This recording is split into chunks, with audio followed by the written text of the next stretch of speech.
Wabafowethu ngeke nikholwe okushiwo uMthandeni SK-ke laphana-ke kubhekisa ngokuwelile Mchunu-ke eqeda ukuzibongela-ke u-SK-ke nge-achievement enhle kakhulu-ke engomeni yakhe-ke ethi Sigade Umzila-ke laphana-ke kwa-YouTube-ke ebonakala yenza kahle kakhulu-ke. Le ngoma ubehamba yedwa kuyona, kodwa inkulumo kaMthandeni-ke ayivezanga-ke kanjalo. Ubhale kanje, uthe uthatha leli thuba-ke lokuthi abonge usisi uWelile Mchunu-ke, uthi ushaye naye-ke ingoma-ke u-15 million kule ngoma ahamba-ke naye. Wathi-ke ubonga kakhulu-ke sinqa senja, wathi kwande kusho uMthandeni SK-ke laphana-ke. Le nkulumo-ke bibheke kuyena-ke uWelile Mchunu-ke laphana-ke. Abantu abaningi-ke bashilo bathi-ke mhlawumbe uMthandeni-ke uyayintelela ngoba akasiyeke umuntu othatha izinto ngenhliziyo-ke laphana-ke, njengoba abhekisa lamagama-ke kuWelile Mchunu. Sikhumbule-ke bafowethu-ke kwakwa-trenda kweminye iminyaka eyalandela kakhulu-ke insizwa-ke laphana-ke zisasemdlalweni-ke kamaskandi-ke ukuthi-ke uMthandeni-ke benganayo-ke ingoma la khona-ke egenqeza khona-ke ngama-million noma ngama-million viewers-ke noma-ke igenqeza kakhulu-ke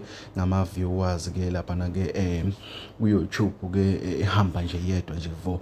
Kodwa-ke lokho ngicabanga ukuthi abantu abaningi bayakubona ukuthi kuyenzeka, kuyinto futhi ekhona-ke ngaphakathi-ke emdlejeni, njengoba-ke uMthandeni-ke esephostile-ke waze wabhala wathi-ke behamba-ke nosisi uWelile Mchunu-ke laphana-ke ekhombisa abantu ngokusobala-ke ukuthi cha, le ngoma begenqeza nje yedwa-ke. Sikhumbule le ngoma esikhuluma ngayo Sigade Umzila-ke yatrenda kakhulu-ke, yacisha impela yaqeda nje unyaka wonke, yenza kahle kakhulu, abantu balokhu bayithakasele njalo.